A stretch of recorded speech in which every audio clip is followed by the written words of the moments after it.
I never saw it coming. One evening, as I set the table like I'd done 1,000 times before, David leaned back in his chair, eyes sharp and voice dripping with suspicion. He accused me of something unthinkable: cheating. At first, I laughed nervously, convinced it had to be a cruel joke. But the hardness in his face told me he meant every word. That single accusation cracked the air between us, leaving me stunned and breathless. He didn't just stop at one harsh comment. He kept circling back to it, repeating the same claim without a shred of proof. Each time his tone grew colder, each glare heavier. My chest tightened, wondering how a man I trusted so deeply could look at me as if I were a stranger. The warmth that once lived in our home was slipping away, replaced by tension so heavy I could almost taste it. I kept asking myself, what did I do to deserve this? In my heart, I searched for answers, combing through my days, my words, my smallest gestures. Had I smiled too long at someone in the grocery store? Had I been careless with my phone? Nothing made sense, but the doubts gnawed at me. I started questioning my own innocence, even though I knew I hadn't strayed. That confusion was the cruelest part. It was like watching myself through his distorted lens, trapped in a reality I didn't recognize. The days that followed were like walking on broken glass. Every word I spoke felt like it could trigger another storm. Every silence seemed to feed his suspicion. He would study me with narrowed eyes, as if waiting for me to slip up. I wanted to scream, to shake him, to demand why he was doing this to me. Instead, I bit my tongue and swallowed the pain, terrified of making things worse. At night, lying in the same bed felt unbearable. He'd roll to the edge, back turned, breathing heavy with resentment. I stared at the ceiling, my heart pounding, wondering how love could sour into mistrust so quickly. Sometimes I'd catch myself holding my breath, afraid even the sound of me existing would set him off. I felt like a stranger in my own home, unwelcome in the very space I had built with my own hands. And yet, a tiny whisper kept echoing in the back of my mind. What if this isn't about me at all? His anger felt rehearsed, like a script he kept repeating. The way he hurled accusations with such certainty almost seemed defensive. The more I thought about it, the less it felt like suspicion, and the more it resembled projection. If he was so sure I was guilty, maybe it was because he was hiding something of his own. The tension seeped into every corner of our lives. Meals became silent rituals, the clink of silverware louder than any words we dared to speak. He'd leave the room abruptly when I tried to bridge the gap, as if even my presence was unbearable. I caught myself shrinking, second-guessing the simplest things: what I wore, how I spoke, even how I laughed. It was as though I was living under a microscope I hadn't agreed to. But behind my hurt, a quiet strength began to stir. I knew who I was, and I knew what I hadn't done. His constant accusations no longer felt like truth. They felt like camouflage, a mask to cover something darker. I could see it in the way he avoided my eyes, in how quickly his anger flared when I asked simple questions. He was hiding, and I was starting to see through the cracks. That realization planted a seed of suspicion I couldn't ignore. If he truly couldn't trust me, why was he the one acting so secretive? Why did his words sound like a shield instead of the truth? The more he pushed me away, the more determined I became to look closer. And deep down, I knew this was only the beginning of something far bigger than his accusations. Once the suspicion took root, I started noticing things I had overlooked before. David's late-night work calls became more frequent, his voice low and rushed as he paced the hallway. He'd step outside in the middle of dinner, claiming it was urgent business, but his excuses felt thinner each time. My stomach tightened whenever I heard his muffled tone, more secretive than professional. The man I thought I knew was turning into a stranger right before my eyes. Then came the showers. Long, drawn-out showers as soon as he got home, like he was rinsing away evidence I wasn't supposed to find. I'd sit on the edge of the bed listening to the water run, my mind racing with possibilities I didn't want to admit. Why the sudden obsession with being spotless? And why now, after all these years? It wasn't just paranoia, it was pattern. And once I saw it, I couldn't unsee it. Every defensive outburst he threw at me only added fuel to my doubts. If I asked the simplest question, he snapped like I'd struck a nerve. His anger no longer felt like wounded pride. It felt like misdirection, like a magician waving one hand to distract while hiding the trick in the other. And the more I thought about it, the clearer it became. His accusations weren't about me at all. They were about keeping his own secrets safe. The truth started creeping in with small, undeniable details. One afternoon, while folding laundry, I caught the faint scent of perfume clinging to his shirts. It wasn't mine. The fragrance was too sweet, too foreign, lingering like a whisper of someone else. My hands trembled as I held the fabric close, my heart pounding in my chest. That smell was a signature, and it didn't belong to me. Not long after, I stumbled on the credit card statement. At first glance, it looked ordinary. Groceries, gas, bills. But then the charges leapt out. Hotel rooms, expensive dinners for two, all at times when he claimed to be working late. I sat at the kitchen counter with the paper in my hands, my pulse hammering in my ears. Each line was like a breadcrumb, leading me straight to the truth I wished I didn't have to face. The pattern was undeniable now. His wild accusations, his sudden distance, his strange routines, they weren't random. They were a shield. And with every discovery, his mask slipped further. My hurt was slowly hardening into clarity, and clarity into resolve. I wasn't going to confront him just yet. No, I was going to let him think his lies were working, all while I started preparing for something far more powerful. From that moment, I saw everything differently. His late arrivals weren't just late, they were calculated. His distance wasn't about mistrust, it was guilt turned outward. And every time he raised his voice at me, I realized it wasn't anger at what I'd done, but fear of being discovered. It was projection in its purest form, and suddenly, the pieces snapped into place with brutal clarity. Still, I kept my face calm, my voice steady, as if I were the same clueless wife he thought I was. Let him believe he was in control. Let him think his tricks were working. Deep down, I was already sketching a plan in my mind. If he wanted to play games with shadows and lies, then I would learn to play better. I wasn't about to lose myself in the maze he created. So instead of reacting, I watched. I listened. I took mental notes of every inconsistency, every excuse, every disappearing act. The anger he wanted me to feel, I tucked it away, saving it like ammunition. My pain was no longer weakness, it was fuel. And while he thought he was winning, I was already preparing to turn the tables in a way he would never see coming. Once I accepted the truth, I knew suspicion alone wasn't enough. I needed proof. Cold, undeniable proof that would silence his lies forever. So I started small, almost invisible. When he left his phone unattended, I memorized patterns, quietly snapped photos of messages before he could delete them. My heart would race each time, my hands trembling, but I kept reminding myself, this was survival, not betrayal. I began collecting little things that seemed ordinary on the surface. Receipts left in his pockets, crumpled like trash, became my evidence. Credit card slips tucked inside his wallet, screenshots hidden on my laptop, all carefully organized where he'd never find them. Every piece felt like a puzzle tile sliding into place, painting a picture I no longer doubted. The man accusing me of infidelity was the one drenched in it. But even as my file grew, I knew I couldn't face him alone. I confided in a lawyer, a calm, sharp woman who listened without judgment. When I showed her what I had, she leaned back and pointed straight to the prenuptial clause I had almost forgotten. Infidelity meant forfeiture of assets. Suddenly, I wasn't just protecting myself, I was building a way out, and a way to make him pay for every cruel word. David, of course, had no idea. If anything, his hostility grew sharper by the day. He accused me of sneaking around, of having some secret life he couldn't prove yet. The irony was almost unbearable. I wanted to laugh in his face, to tell him the only one living a double life was him. But instead, I played the part he'd cast me in.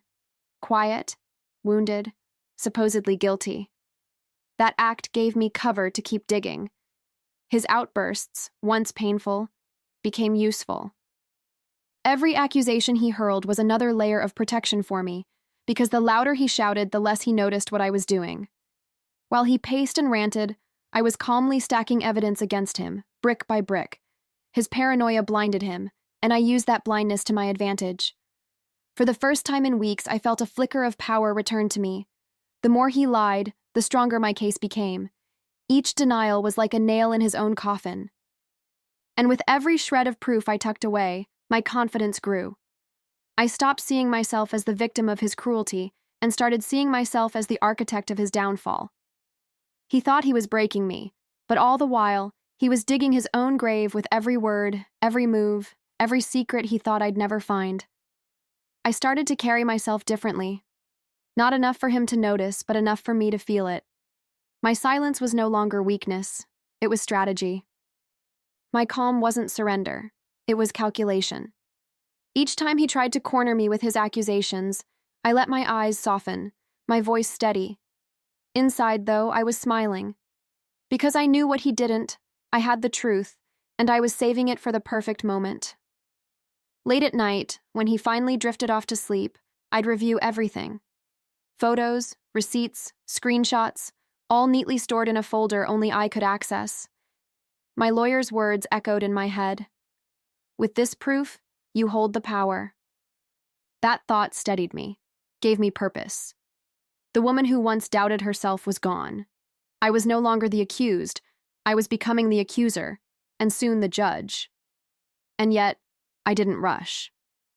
I wanted him to feel safe in his lies, to believe he was still in control. I let him play his role to perfection, never suspecting that every step he took was tightening the noose around his own neck. I was patient, deliberate, waiting for the moment when all the pieces would align.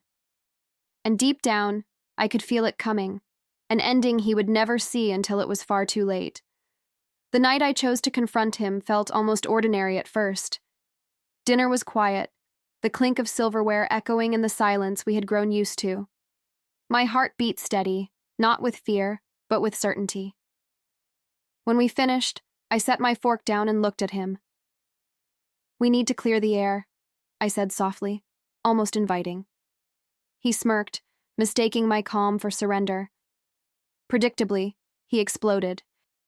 His voice rose, sharp and cruel, accusing me once again of being unfaithful. The words hit me like dull stones this time, empty, repetitive, almost pathetic. I watched him perform the same act he'd been rehearsing for months, every line memorized, every gesture exaggerated. But while he raged, I felt a strange calm settle over me. This was his last performance, and I was ready for the curtain to fall. When his anger reached its peak, I leaned back in my chair and slid a folder onto the table. At first, he didn't even notice.